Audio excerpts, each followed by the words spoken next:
It's the new day in Penn Charter Athletics with football, Tommy Coyle's return, with soccer, Darcy Borski being with us, with our basketball phenoms, including Dave Bass, who will be inducted into the Athletic Society tonight. And I even have a special message for my lacrosse friends. I do love Penn Charter lacrosse. I love Penn Charter lacrosse so much that I found this jacket from 1976 in a New York thrift shop from Fred Fred. I don't know who Fred Fred is, but maybe he's getting into the Athletic Society. This is how much I love Penn Charter lacrosse. Welcome to the Athletic Honor Society. Welcome to a school that supports academics, the arts, and athletics, all within a Quaker context.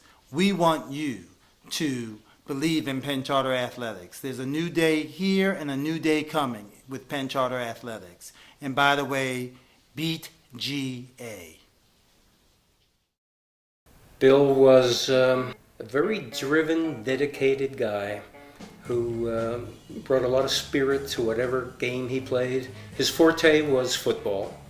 He came from a football family. His father was a star at University of Pennsylvania. Bill was the co-captain of our championship team. He also was an important part of playing third base for the baseball team. As I recall, he hit in the mid-300s, and he also played basketball. Bill used to get ragged on a lot because he was very serious. I already mentioned he was very determined, and sometimes he would be really uptight with the events of the day, and people would kind of jerk his chain a little bit as it related to his seriousness. And he was, he was an unsung hero. We were the first undefeated Penn Charter team in 40 years. We didn't really have any close games that I recall. I think we won most of the games pretty easily. I think we expected to win when we started a game, and we managed to do that. So it was just a fun year all the way around.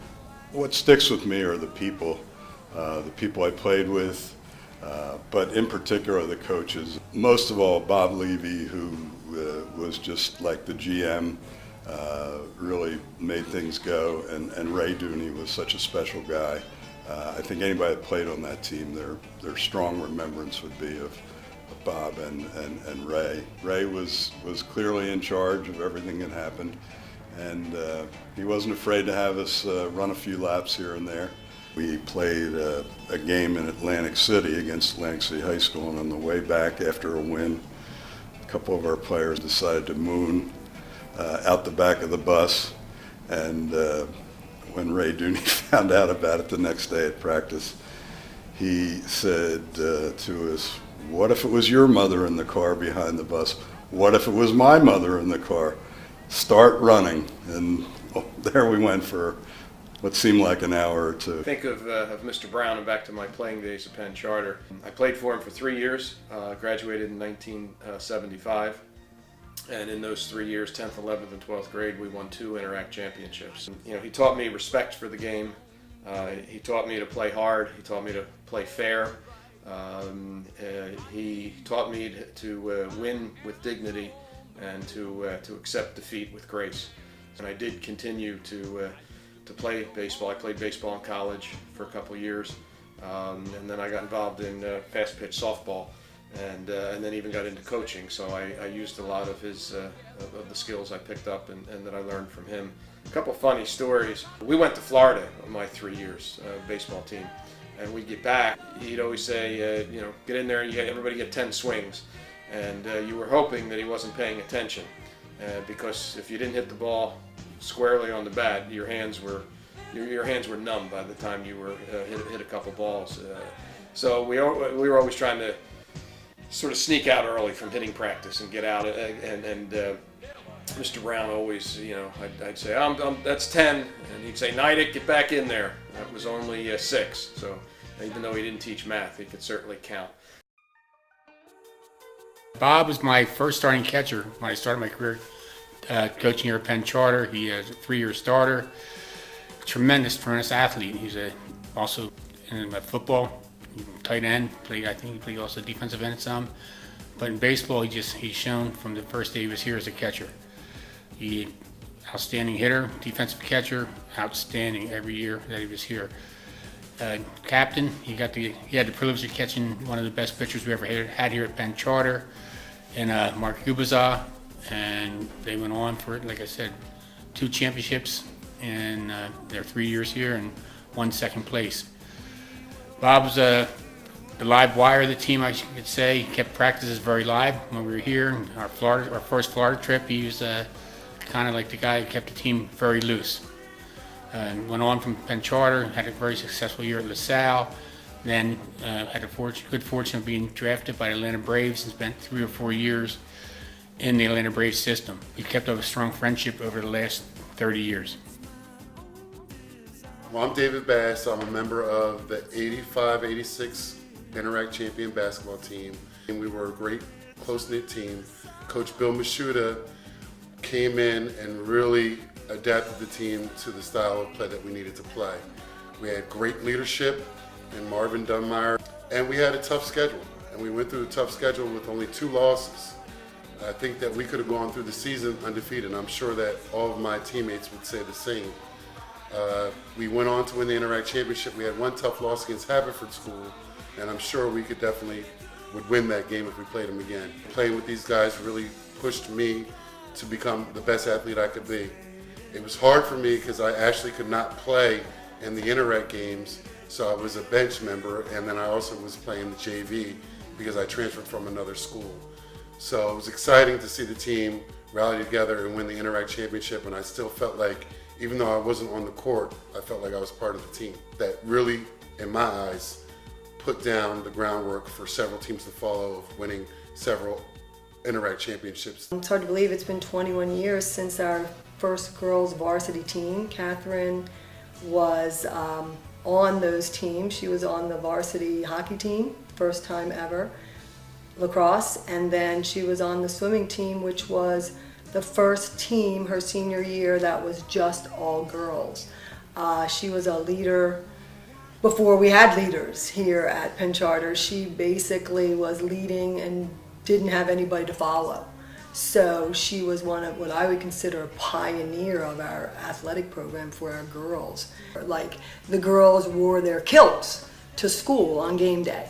Well, you know, it was an all-boys school, and so when the girls were to wear kilts, like on hot days, nobody else was allowed to do that. So then the boys wore kilts, or they decided they were going to wear skirts. I remember that causing some real ruckus within the school because, you know, if girls can wear skirts, then we can too. Nations really set the bar for our girls and our girls' athletic program. Atiba was, first of all, fantastic, and the best swimmer we've ever had at Penn Charter, no question about that. His freshman year, he told me his personal slogan is, "If there is no struggle, there is no progress." I thought to myself, what ninth grader has a slogan? You know what I mean? It was like his thing he hung on to, and he worked hard. He was naturally talented, a fantastic swimmer, but he worked hard, so he deserved everything he got. And so as he played polo for us, he was our polo goalie, never went to practice once, but he would show up at games, and he was just so amazing. His legs were so good, he could leap, his arms, he could dunk from standing on the basketball court, and he's not 6 feet tall, but he was just that athletic. He was absurd, So one of the stories I remember best was we were at the Interact Championship meet one year, and he swam the 50 free. Normally he swam the IM and the breaststroke, but he was in the 50 free. And there were 2 big GA guys on either side of him, and they all dove in and roared down the pool, and it was absolutely tied, and it was exciting. The crowd was into it, and they all flipped, and he just exploded off the wall like I've just never seen anything. And literally the crowd all just stood up, not even wanting to. The GA people too, they were like, "What was that?" And he stormed to victory by open water. It was incredible. But he literally got a standing O just because, it was just that amazing. We had such a core group of guys who knew each other well, knew the game, but knew how to have fun and also still sort of play well together and lead a group of kids. And we had a lot of young guys on the team that year who were really good. Bobby Comby, Brian Devlin in particular, who were excellent players, played in college. Bobby plays pro still, and something about that sort of mix of talent and leadership sort of clicked. And Coach Mark Franek had come in, I think, the year before, and sort of brought new life to the team as well. His catchphrase was quality and class. He would say it a lot. We had a very tight contest at CHA. It was 1-1 late. There was a foul somewhere on the field. One of our seniors, Chris Ferrari, I think took the kick. There's a scrum, there's just a mix of bodies. You couldn't really tell who was doing what. And the next thing you know, you just see the ball in the back of the net. And people are just sort of a mess of people running out. We wound up holding on for the last 5 minutes, like literally holding on. I think we won, 2-1.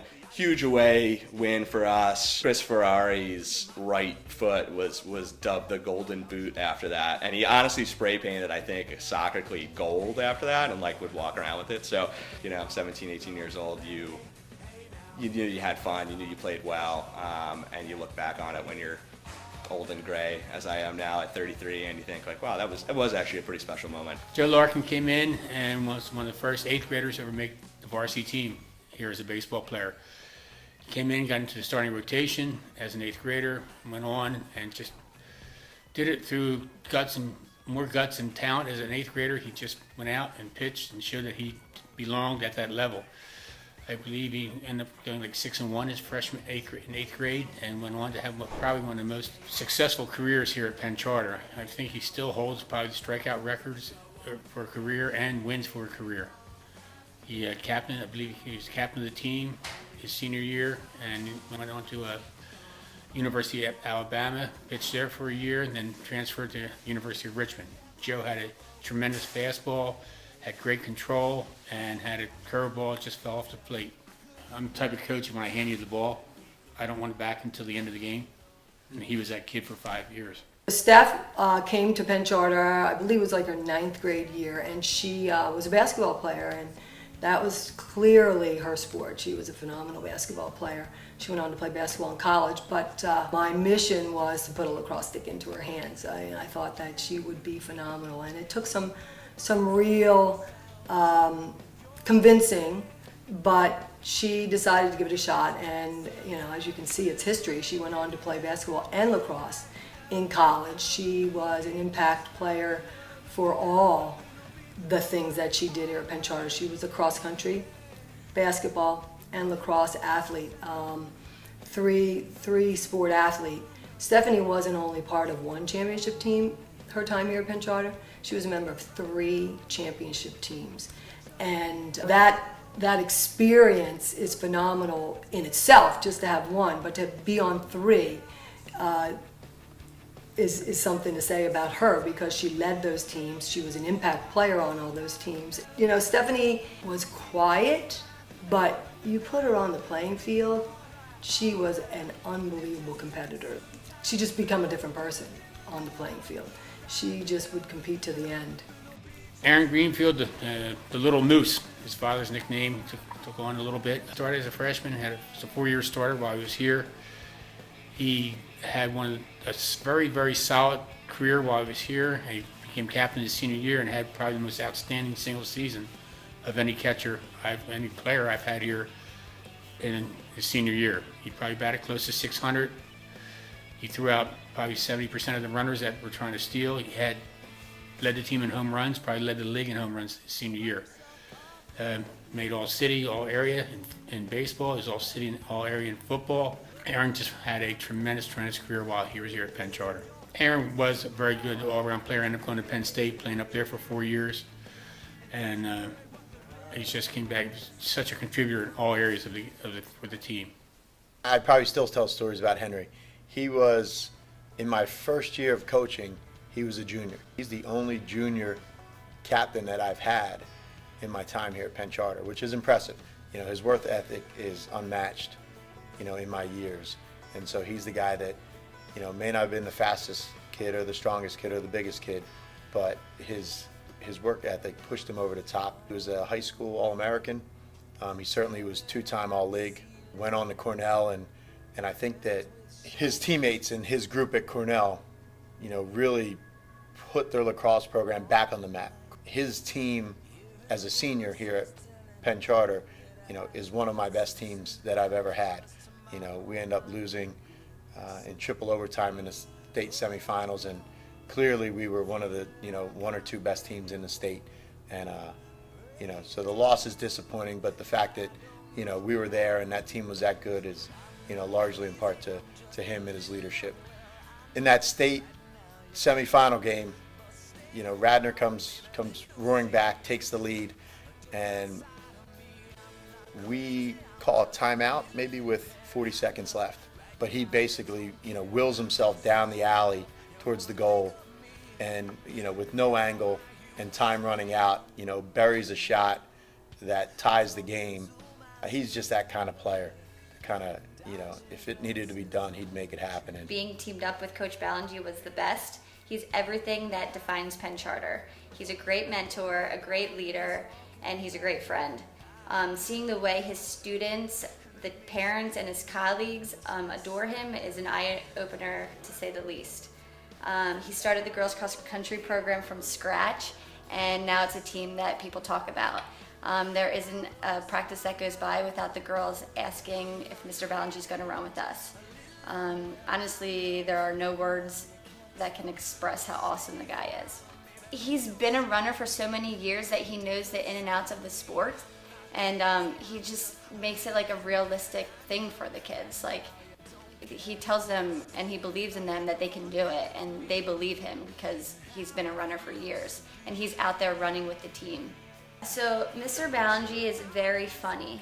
The girls love the way he interacts with them. He has this way of calming them.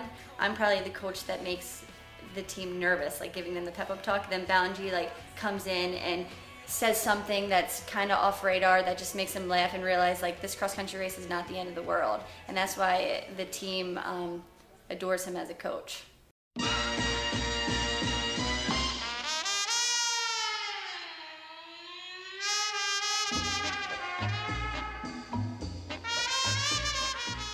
A lot of stuff I can't say. And not good ones, and please don't put that in. Take that out. Dan, yeah, that was bad. To whom am I looking? Where am I looking? Where am I going? What do you want me to do? What do you want? Am I going in the right direction? we didn't compete for a long time for championships up there. Yeah, don't put any of that weird squirmy stuff. Are you going to say the thing about China?